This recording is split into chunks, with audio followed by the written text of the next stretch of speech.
నమస్తే. Welcome to our channel. నేను సిరి. ఏపీలో అయితే కొంతమంది మంత్రులకి షోకాజ్ నోటీసులు ఎళ్తున్నాయి. సో, అసలు షోకాజ్ నోటీసులు ఎందుకెళ్తున్నాయి? ఎళ్ళిన మంత్రులు ఎవరు? ఏంటి అని చర్చించడానికి మనతో పాటు ఉన్నారు. Telangana TDP spokesperson A S Rao garu. నమస్కారం సార్. సార్ ఏపీలో అయితే కొంతమంది మంత్రులకు షోకాజ్ నోటీసులు ఎళ్తున్నాయని చెప్పి వార్తలొస్తున్నాయి. అసలు ఆ షోకాజ్ నోటీస్ ఎళ్తున్న మంత్రులెవరు? ఏం జరుగుతుంది సార్ అసలు ఏపీలో? ఎవరేందమ్మా మన డైమండ్ రాణి డైమండ్ రాణి. రోజమ్మ. ఆ! ఎందుకంటే మొన్ననే నేను చాలా కొన్ని డిబేట్లలో చెప్పాను, కొన్ని ప్రోగ్రామ్స్లో నేను చెప్పాను మీడియా హ్మ్. పరంగా. ఏంటంటే దేవుని దగ్గరికి అందరూ పాపాలు కడుక్కోవడానికి, చేసిన తప్పుకి ప్రాయశ్చిత్తం చెప్పడానికి వెళ్తారు అక్కడికి. హ్మ్.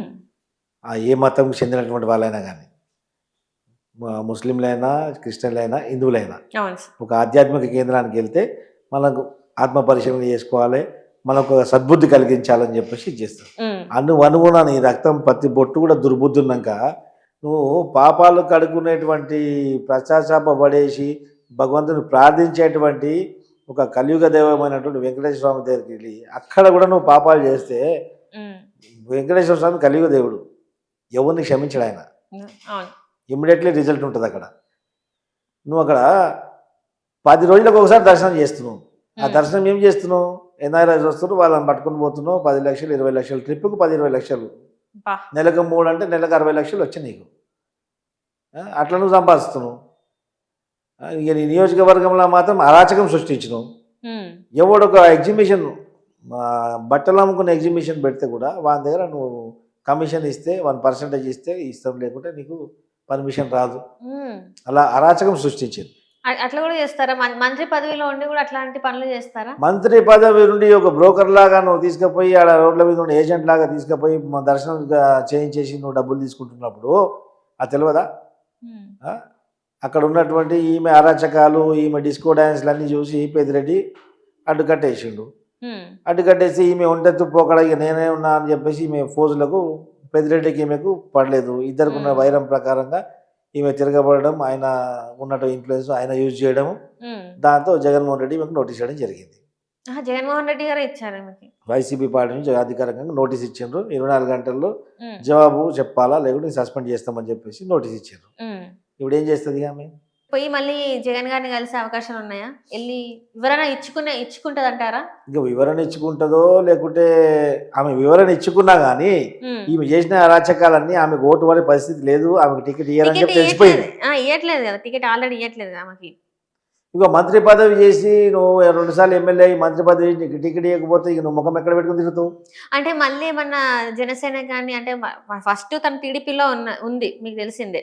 మళ్ళీ ఏమన్నా జనసేన కానీ టీడీపీలోకి వెళ్ళే యోచన ఏమైనా చేస్తుందంటారా? అంటే మీ పంచనకి వచ్చే చేరే అవకాశం ఉందంటారా? మనం ఇంట్లో కూరగాయలు తెచ్చుకుంటామమ్మా, కులిపోతాయి, బయట పడేస్తాం చెత్త కుప్పలో. అవును. చెత్త కుప్పలో పడేసిన తర్వాత మనం పడేసిన కూరగాయలని మళ్ళీ మనం తెచ్చుకుని వండుకుంటాం దాన్ని. అదే జిహెచ్ఎంసీ వచ్చి తీసుకుపోవాల్సిందే కదా. మన కూరగాయలు పుల్లిపోయింది, అది మంచిగా లేదని చెప్పేసి నాసిరకం ఉందని అలా బయట పడేసిన డస్ట్బిన్లా. ఎంత కూరగాయలు లేకున్నా కానీ మనం అదే వండుకోం కదా, కారం వేసుకొని తింటాం. కానీ అది పడేసిన కూరగాయలు తెచ్చి మళ్ళీ మనం కోసుకొని తినం కదా. అంటే ఇప్పుడు టీడీపీలోని ఒక నాయకుడు ఆమె గురించి కొంచెం, నీ గురించి మాకు తెలియదా, నువ్వు ఎట్లాంటివి అని చెప్పేసి ఒక నాయకుడు అయితే మాట్లాడడం జరిగింది. ఒక నాయకుడు ఏంది, అందరూ ఇప్పుడు టీడీపీలో అందరు నాయకులు మాట్లాడేవాళ్ళు, ఇప్పుడు వైసీపీ వాళ్ళు మాట్లాడుతున్నారు. ఇప్పుడు ఎక్కడ పోతుంది? ఇప్పుడు ఈ వీధులు ఉమ్మబట్టే ఆ వీధులు ఉమ్మబట్టే కదా. ఇప్పుడు ఏ వీధికి పోతావు? ఇప్పుడు ఉన్నటువంటి పార్టీలు, ఎగ్జిస్టింగ్లో ఉన్నటువంటి పార్టీలు, ఏ పార్టీలు ఆమెను యాక్సెప్ట్ చేసే పరిస్థితి లేదు. కాకపోతే కేఏపాల్ లాంటి పార్టీలో పోతే పోవచ్చు. కేఏపాల్ పార్టీకి, ప్రజాశాంతి పార్టీకి పోతుంది అంటారా? వాడు ఒకటే కరెక్ట్ ఆమెకు. అంటే ఏ విధంగా మీరు ఇట్లా మాట్లాడుతున్నారు? అంటే ఒక ఇన్ని రోజులు పరిపాలించిన ప్రభుత్వంలో ఉంది, ఆమె ఎంపీగా ఉంది, అట్లాంటి ఆమె పరిపాలించింది కాదు, పీక్క తిన్నది ఆమె. ఆమె పరిపాలించింది లేదు, ఆమె పీకింది ఏం లేదు. ఆమె ప్రజలని పీక్క తిన్నది, రాబందుల్లాగా పీక్క తిన్నది ఆమె. పీక్క తిని ఆమె దోసుక తిని దోసుకోవడం అదే పని చేసింది ఆమె. దానివల్ల ప్రజలు ఆమెని విసికెత్తున్నారు. ప్రజలు ఆమె నోడు కలవట్లేదు. ప్రజలు నియోజకవర్గంలో వస్తే ఏదో ఊరబంద్ వచ్చిందని చెప్పి డోర్ బంద్ చేసుకుంటారు ఆమెను చూసి. ఆ విధంగా తయారైంది ఆమె. ఇంతవరకు ఒక మహిళా ఎమ్మెల్యేకి, ఒక మహిళా మంత్రి కానీ, మాజీ మంత్రి కానీ ఇంతటువంటి నిరాదరణ ఏ ఒక్క నియోజకవర్గం దేశవ్యాప్తంగా బహుశా ఎవరికి రాయలేకుండొచ్చు. అలాంటి పరిస్థితి ఇప్పుడు ఈరోజు డైమండ్ రాణి ఎదుర్కొంటుంది అక్కడ. అంటే ఏ కారణాల వల్ల ఆమెకు అలాంటి ఒక పేరు వచ్చింది అనుకుంటున్నారు మీరు? అంటే ఆమె ఏ చేసిన అంటే ప్రజలలో లేకపోవడం వల్ల ఆమెకు అంత వ్యతిరేకత పెరిగిందా? దేనికోసం? ఆ నోటి దురుసు వల్ల అలాంటి వ్యతిరేకత పెరిగిందా? ఇప్పుడు ఏదంటే అమ్మా నోటి దురుసు కానివ్వండి, అలవాటు ఎక్కడ పోదు కదా. హ్మ్. ఇప్పుడు మనం చిన్నప్పటి నుంచి వచ్చినట్టు అలవాటు, మనం పెరిగినటువంటి వాతావరణం అవన్నీ చాలా ఇంపాక్ట్ చేస్తాయి అన్నమాట. హ్మ్. కుటుంబ నేపథ్యం అన్నీ రకరకాల ఈక్వేషన్స్ వల్ల మన క్యారెక్టర్ బిల్డప్ అవుతుంది. రైట్. రోజా అనేదంటేనే ఒక క్యారెక్టర్, అది ఒక టైప్ ఆఫ్ క్యారెక్టర్ అనమాట. హ్మ్. ఆమె అవకాశవాది. ఆమె అవకాశవాది. ఎప్పుడు ఆమె స్వార్థం, ఆమెకు డబ్బులు తప్ప ఇంక వేరే ఆమెకు పట్టే విషయమే కాదు. హ్మ్. తెలుగుదేశంలో అలాంటి కార్యక్రమాలకు ఎవరు అనుమతించేది కాదు, అనుమతించలేదు.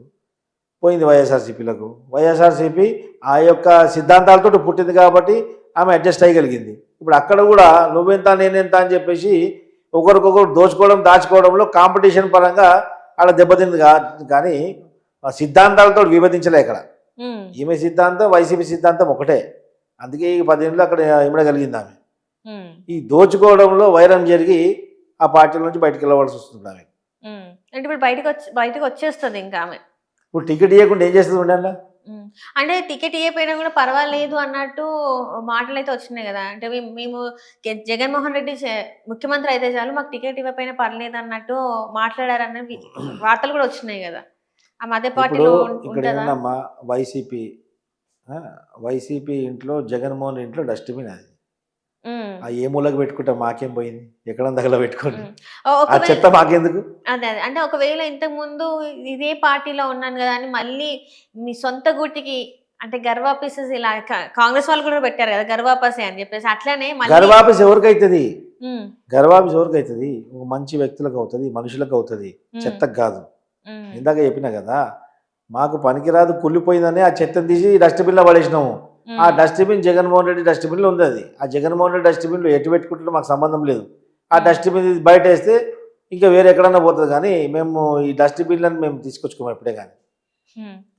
ఇగ అంతే అంటారిగ. ఈ కుళ్ళిపోయిన సరుకు మా దగ్గర నడవదు. హ్మ్. అంటే ఇప్పుడు ఇన్ కేస్ ఒకవేళ జగన్మోహన్ రెడ్డి గారి ప్రభుత్వం మళ్ళీ రాలేదనుకోండి. అంటే తెలీదు ఏ ప్రభుత్వం వస్తదో తెలీదు. ఏది ఒక ఏ ప్రభుత్వం వస్తుందని, జగన్మోహన్ రెడ్డి ప్రభుత్వం వచ్చే అవకాశం కూడా లేదు. హ్మ్. సో, మీరు అంటున్నారేంటంటే కేఏ పాల్ పార్టీ అయితే కరెక్ట్ అంటారు రోజా గారికి. ఇప్పుడు ఆమెకు వైఎస్ఆర్సీపీ నోటీస్ ఇచ్చిందంటే, ఒక హ్మ్. మంత్రిగా చేసి 2 సార్లు 10 సంవత్సరాలు ఎమ్మెల్యేగా ఉండి ఒక హ్మ్. మంత్రి చేసిన తర్వాత హ్మ్. నీకు టికెట్ దక్కలేదంటే నీ పార్టీని నమ్మట్లేదు, ప్రజల్లో నీకు ఆదరణ కోల్పోయినట్టు అర్థం అనమాట. హ్మ్. సో వైఎస్ఆర్సీపీ మొత్తం ఆదరణ కోల్పోయింది ఈరోజు. హ్మ్. రోజు అయితే సమస్య లేదు. హ్మ్. సో ఎలాగో ఉండదు కాబట్టి ప్రజలలో నువ్వు ముఖం మీద కూడా తిరగలేవు. బహుశా ఆ పార్టీలో ఆమె ఉంటుందని కూడా నేను అనుకోను, ఆమెను ఉంచుతారని కూడా నేను అనుకోను. హ్మ్. అంటే తీసేస్తారా ఆ పార్టీ నుంచి? ఇక తీయకుండా పొమ్మనకుండా పొగ పెడతారు, అయిపోతుంది. హ్మ్. అక్కడికి వెళ్ళిన తర్వాత కొంతమంది నాయకులు ఎట్లుంటుందంటే, ఒక పార్టీ నుంచి వెళ్ళిపోయిన తర్వాత ఇంకో వేరే పార్టీ ఒక మంత్రి చేసింది కదా, మాజీ మంత్రిని తీసుకుంటారు. కానీ రోజా విషయంలో ఏ విధంగా ఉందంటే, ఆ యొక్క డస్ట్బిన్ మేము యాక్సెప్ట్ చేసే పరిస్థితి తెలుగుదేశం పార్టీ మాత్రం లేదు. హ్మ్. జనసేనలో కూడా ముమ్మాటికి లేదు. హ్మ్. ఎందుకంటే జనసేనని ఆమె విమర్శించేంత జనసేన పవన్ కళ్యాణ్ గారిని ఎవరు విమర్శించలేదు. హ్మ్. అలాంటప్పుడు తెలుగుదేశం శ్రేణులు కానీ, పవన్ కళ్యాణ్ జనసేన శ్రేణులు కానీ రోజాని యాక్సెప్ట్ చేయడం మాత్రం ఖచ్చితంగా జరగదు. హ్మ్. తీసుకోము కూడా, అలాంటి చెత్త మాకు అవసరం కూడా లేదు. హ్మ్. పోతే కేఏ పాల్ లాంటి పార్టీలో పోతే పోవచ్చు. హ్మ్. ఎందుకంటే ఆడికో సిగ్గులేదు, ఈమెకి సిగ్గులేదు, హ్మ్. సరిపోయింది ఇద్దరికి. అంటే ఇప్పుడు ఆ నోటీసుల తర్వాత ఈమె ప్రస్థానం అంటే ఇప్పుడు పార్టీ గెలిచే సూచనలు లేవు. ఆమెకిట్లా నోటీసులొస్తున్నాయి. నెక్స్ట్ ఇంకా ఆమె స్టెప్ ఎలా ఉండబోతుందనుకుంటున్నారు? ఇప్పుడు మనకంటే ఒక రాజకీయంలో ఓడిపోయిన తర్వాత ఇంట్లో కూర్చొని ఏం చేస్తామని చెప్పి ఆలోచన వస్తుందమ్మా. హ్మ్. ఆ టైం అంటానికి ఏంది, మళ్ళీ ఒక వేదిక ఉంది కదా, జబర్దస్త్ ఉంటుంది, ఇంకా బంపర్ జబర్దస్త్ ఉంటుంది. అంతేనా? అంటే మళ్ళీ అంటే ఒకానొక టైంలో తను ఎంపీగా గెలవడం ద్వారా 'జబర్దస్త్' షోకి తను విరామం ఇచ్చింది. మధ్యలో ఆపేసింది వెళ్ళడానికి. సో, ఇప్పుడు మళ్ళీ అదే స్టేజ్ మీద మళ్ళీ కనబడతది అంతే హ్యాపీగా. మరి, హ్మ్. అంతే కదా. ఆహా!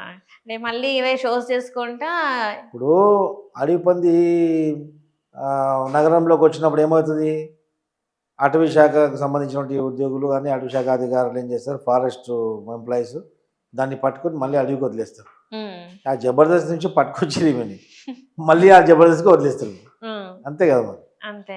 అంటే ఇప్పుడు ఒకవేళ టీడీపీ ప్రభుత్వం గానీ అంటే టీడీపీ ఇంక వైసీపీ ఉంది. ఒకవేళ టీడీపీ ప్రభుత్వం వస్తే ఈమె మీద ఏమైనా యాక్షన్స్ తీసుకునే అవకాశం ఉంటాయా రోజా పైన? ఇప్పుడు టీడీపీ ప్రభుత్వం వస్తే ఇది జగన్మోహన్ రెడ్డి లాంటి వైసీపీ పార్టీ కాదు.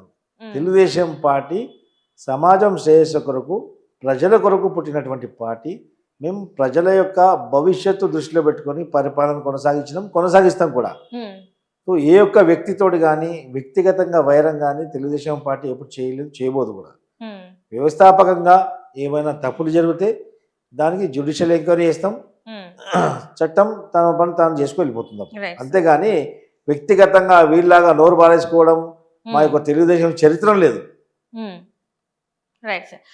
అంటే ఇప్పుడు ఎటు చూసుకున్నా కూడా ఏ మంత్రులకైనా కూడా కొంతమంది ఏంటంటే ఇప్పుడు కేసినేని నాని గారు ఉన్నారు, టీడీపీ నుంచి వెళ్ళి వైసీపీకి వచ్చారు.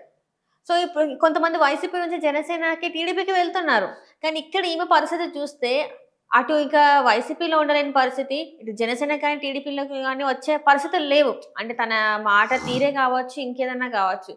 ఇంకా ఇక్కడితోనే తన రాజకీయ ప్రస్థానం ఆగిపోతుందని అనుకోవచ్చా మనం? తెలుగుదేశం పార్టీలో మదమెక్కి ప్రవర్తిస్తే మందలిస్తాం మేము. తెలుగుదేశం పార్టీలో మదమెక్కి ప్రవర్తిస్తే ఎవరైనా కానీ మందలించడం జరుగుతుంది. వాడికి క్లియర్గా పార్టీ యొక్క లైన్లో మందలిస్తాం. మందలించినా కానీ వినకుండా విర్రవీగి ఒంటెత్తు పోకడతోటి నేనుంటేనే పార్టీ ఉంది, నేను లేకపోతే పార్టీ లేదని చెప్పేసి విర్రవీగితే ఇక్కడ తెలుగుదేశం పార్టీ ఇలాంటి వందల నాయకుల్ని తయారు చేసింది. నాయకుల్ని తయారు చేసేటువంటి కర్మాగారం తెలుగుదేశం పార్టీ. ఇక్కడ పార్టీ ఫస్ట్, పర్సన్ సెకండ్. ఈ యొక్క పార్టీ ఇంపార్టెంట్, ఇక్కడ వ్యక్తులు ఇంపార్టెంట్ కాదు. ఈ యొక్క వ్యవస్థ, ఈ యొక్క ప్రజల గురించి పుట్టినటువంటి వ్యవస్థ తెలుగుదేశం పార్టీ. అలాంటి తెలుగుదేశం పార్టీని బ్లాక్మెయిల్ చేద్దామని, ఒక మెట్టు దించి కుంగదీద్దామని చెప్పేసో బ్లాక్మెయిల్ రాజకీయాలు చేస్తే తెలుగుదేశం పార్టీలో గతంలో చెల్లలేవు, భవిష్యత్తులో కూడా చెల్లబోవు కూడా. అలాంటి యొక్క నాయకుల్ని మేము వదులుకోవడం జరుగుతుంది. మేము వదులుకున్నోడిని మా ఇంట్లో ఉన్నంత వరకు మా కుటుంబ సభ్యుడు. మేము వదులుకున్న తర్వాత మావాడు కాదనుకున్న తర్వాత ఆడు ఎట్లా పోయినా బాయిలో పడ్డా మాకు సంబంధం లేదు. ఇప్పుడు అదే మురికిలో దిగిండు కదా. అప్పుడు పందులు కుక్కలు తిరుగుతున్నటువంటి మురికిలో మొన్నటిదాకా మేము ఆవనుకొని పెంచినాం, అది ఆంబోతే వెళ్ళింది. మళ్ళీ ఆడికే పోయింది, ఆ మురికిలో పోయి ఆడనే పడుతుంది పందులు ఏమడి. ఇప్పుడు తెలుస్తుంది రేపు పందులకు ఏం గతి పడుతుందో ఈ కేసిన నాని కూడా అదే గతి పడుతుంది. ఆ రోజు దూరం లేదు, తొందరలో ఉంది. చూపించబోతున్నాం, ముందుంది ముసళ్ళ పండుగ, ఇంకా ఎందుకు tension. Right sir, right. Thank you so much sir.